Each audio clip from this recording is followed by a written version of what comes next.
Hey guys, this is Ronnie Smith with Next Level Solutions, and I am super stoked about being with the Roof Doctor this week. Part of what we did is the operation management system. And a lot of times when people will say, well, what is that? It is working on just the core of the business. I will tell you that team building, culture, the foundation is if you were building a house. And so I want to introduce you to Larry. Larry, if you don't mind, just introduce yourself, man. Hey, I'm Larry Bird with the Roof Doctor, Charleston, West Virginia.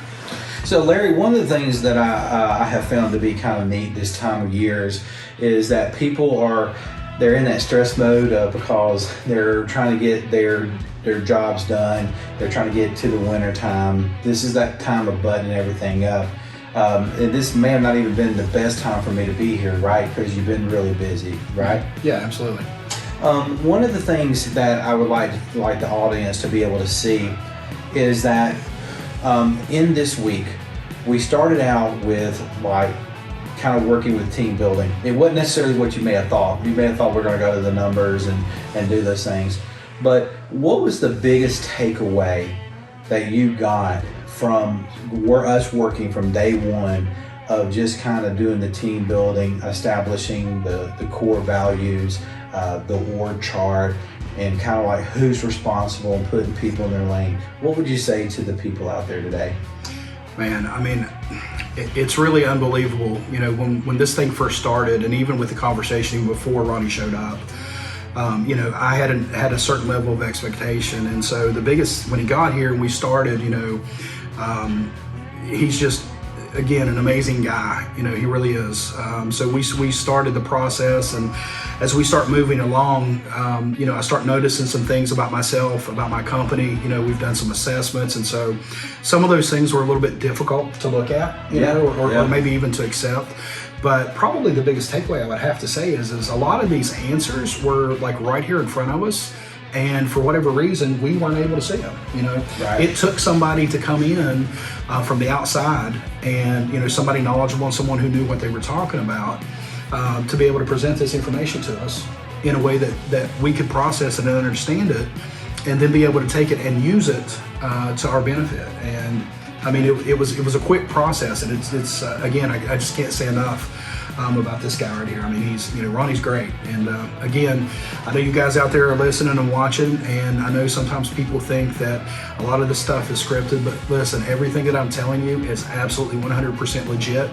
And if anybody has any questions about it, feel free to call me. I'll give you my number, whatever the case may be. But this man, he's legit. That's awesome.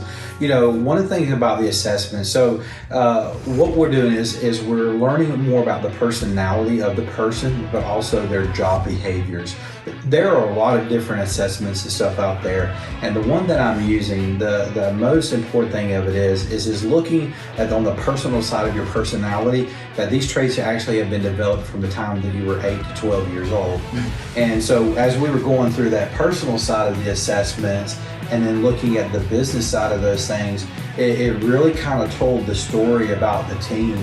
And you know, at first, you know, when you're reading, you're kind of like saying, well, that's not me. But everybody in here, we rated those, and everybody rated each other's assessments. And it was amazing to see how well everybody thought, well, yeah, that's definitely that guy or that person, right? Yeah. And one of the things I'd just say about that through the assessments, guys, if you are in your business and you have not either evaluated your core values, maybe you started your core values when you first started in business 30 years ago, but as you get older, sometimes things change. They could be still true today, they may not be true today. And getting in here with Larry, what was your experience like? Because we talked about the assessments, but once we knew what the personality of your team was, and then we did this team building exercise to where we all came together about the core values. What was your big takeaway about what you found out about who you were as a company through the core values and the mission statement? Yeah, man, and that was an amazing experience. Really, it really was. I mean, it was eye-opening. You know, I had never sat down and done anything to do with core values or a mission statement. And, you know, I've heard of these things throughout business. You know, everybody's supposed to have them. But as we moved along, and again with the assessments, and we're talking about matching a person that is right, putting them in the right seat, as you like to say. Right. And, and that's huge. I had always hired people based on what I thought. And with these assessments, it makes it so much easier because you can see who fits and who doesn't. And I've probably lost hundreds of great employees because I put them in the wrong seat. With your assessment, now that's not going to be a problem.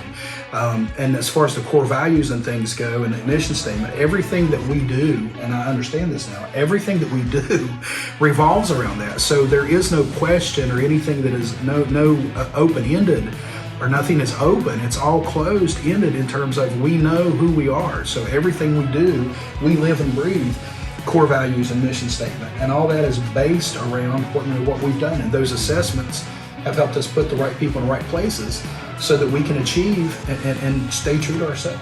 Totally, 100%.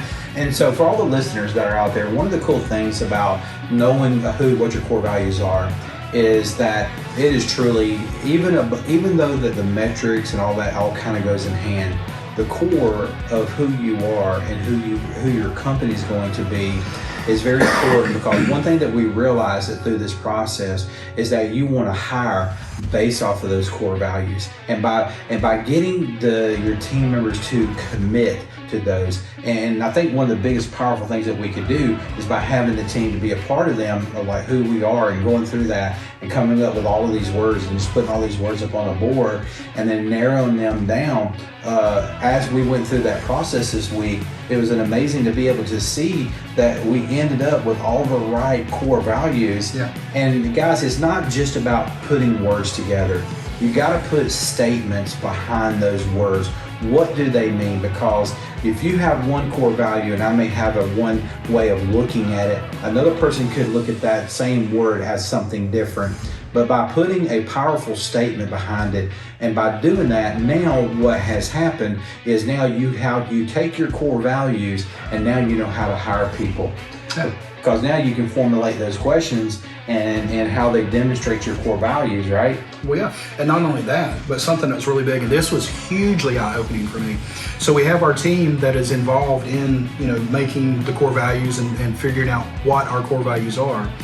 And one thing that I've learned this week that's been a little bittersweet is that there's people sitting in the room that's helping develop these that don't live up to what they may be. And I would have never known that had we not done it. And it's not that they're bad. Love them. Love them to death. But it's a matter of having a wrong person in the wrong seat. Maybe it's someone, in our case, it was just someone who, didn't meet the core values of what the rest of the team was. And, right. Again, not a bad thing. It's just not a good fit. And it was something that, is extremely eye-opening. And, Ronnie, of course, through his leadership, he helped me to see this. And sometimes there's tough decisions. All you guys know that being in business as an entrepreneur, sometimes you have to make decisions that are difficult, but they are what you have to do because it's what's best for your business. And Ronnie's done an amazing job of helping me with that, guiding me through that, and helping me stay on track with not making an emotional decision necessarily, but making a good decision and not doing anyone wrong or anything like that. But making a good decision for the business, and I'm thankful for that. I really appreciate that. And today, guys, one of the things that we did on today is we started formulating the numbers and the importance behind those numbers. And a lot of times when you think about metrics, it's basically being able to measure what it is that you're saying that is the most important thing. And so we went through that structure, right? That's something that we did today. And structuring everything from the revenue numbers, like knowing the numbers, running the business by the numbers, and how important it is to have the right numbers and tracking those to be able to know the health of the company, being able to take it to the next level, and being able to make decisions based off of when to hire and how to hire. And like right now in the short term, so some of your metrics may not necessarily always be a number. So we found out that in order to get you to where you needed to be for the rest of this year, that we realized that you need to hire like 2 repair techs, right? We also realized that you needed to pick up another crew, and that with the salespeople, that was what was that experience like of going through that process? If someone is looking to go through this process, what was your biggest takeaway about formulating the right metrics and knowing what to look at? Well, I mean, it's something that you have to do. Again, as a business owner, a lot of times we think we have all the answers and we don't want to defer to other people. And the big thing is being able to kind of, let the wall down a little bit and, let somebody in to be able to take a look at what's going on, take a look at the numbers or take a look at the people and, just being 100% honest. And so, when you see it from a different perspective, it starts to become real. At first, I won't say I was reluctant or not wanting to accept it, but, kind of raised an eyebrow a bit, and was kind of like, well, okay, wait a minute, But the more that Ronnie talked and the more that Ronnie showed me, and he didn't just tell me, he showed me, he showed me the facts, he showed me the numbers, he showed me what I needed to see.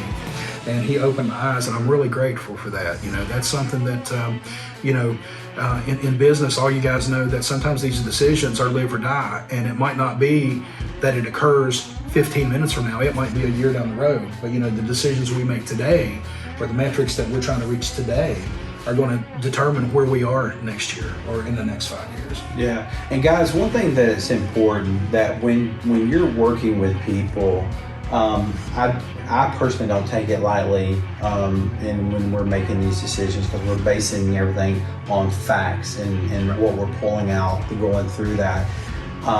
But I will just say this, that over the last, I've been on the road now this is my 3rd week. I got one more week left. Actually, I've been all over the country this whole month. I've been gone for almost 20 something days. Right. I get one day of being at home, but I would not do it any other way. And what I'll say with this is that knowing how to run the right meetings, have the right meetings, and one takeaway from this is that, and the reason I'm saying that about going to different businesses this last week, they have all been different. And being able to come in and assess your business was different than what I did last week. Right. And then it was different than the week before, because everybody is at different levels of business. So here's what I'm going to tell you. You may be in your business right now, whether it's a startup business, maybe you're just trying to scale it up, right? Maybe, Larry, I think this is probably a good assessment that you've been in business and you're very successful. One of the cool things about it is you have no problem with lead gen. You got the leads, right? Yeah. But there are some times when you have broken processes that we have to pull back to be able to fix those issues. And one of the things that we did this week, we pulled triggers, we pulled Band-Aids off. Oh, yeah. And I don't know if you were expecting to go through and make those types of decisions in this week that I'm here. But how are you feeling overall now that we've gone through that process? Well, you know what? I feel great about it. It's something that, like you said, I really wasn't expecting to do some of the things or make some of the decisions that I have made. But, it's kind of a no-brainer, and a lot of times, self-denial or just, not recognizing what's in front of you. And, there were some issues here in my business that I kind of, maybe glossed over because I just didn't want to deal with them or didn't have time, or whatever the case may be. And, Ronnie showed me that how important it is to not let those things go and to be proactive. And just to be quite honest, a lot of our issue was we were reactive, not proactive. And, once Ronnie pointed that out, and kind of showed me how to deal with that, how to delegate, how to put, again, the right people in the right seats. Right. And then in addition to that, the plan to level them up, take them to the next level. And so that's, that's something, again, I just can't say enough about Ronnie. It's truly been a blessing to have him here. And, I would recommend to anybody, if you're looking to change your business, and not just your business, but to change your life, because let's face it, guys, we work hours and hours and hours. We bust our butts, and we have that entrepreneurial spirit. But one of our core values, and again, thanks to Ronnie, was life-work balance. And Ronnie showed me how I can not only, I can have both worlds. Just by the way that I manage my business, by the way that we set metrics, we hold people accountable, we make sure that people are holding true to our core values, that people are holding up to the mission statement. And these are all things that, again, they may be simple when you hear them, you don't realize how big of a deal it is. Yeah. But guys, I can tell you this week, again, he's blowing my doors off. This is major stuff, you know, and if you get it, you know, there might be guys that say, oh, that's, you know, hogwash or whatever, but I'm telling you, it's the real deal. So you feel like that it was worth the investment? Oh, without a doubt, Yeah. without a doubt. You know, honestly, again, what is your business worth to you? You know, whether you're doing 1 million, 2 million, 3 million, 4 million, what's that worth to you? You know, if you're at 20 million, or what if you're at, you know, whatever level you are, and this guy comes in, I can tell you right now, without a doubt, what he's taught me in the last 3 days is going to be something that's probably going to double or triple my business over the next couple of years. So what's that worth to you guys? So to answer your question, without a doubt, he's worth 3 times what he's charging, but don't tell him that. That's cool, man. Hey guys, listen, thank you so much for watching. Hey, go subscribe to my YouTube channel. Come follow me along on this journey. And it's not even about testimonies anymore for me. It's truly about what is your story, where are you at, and what can we do to take you to the next level. I'll see you soon.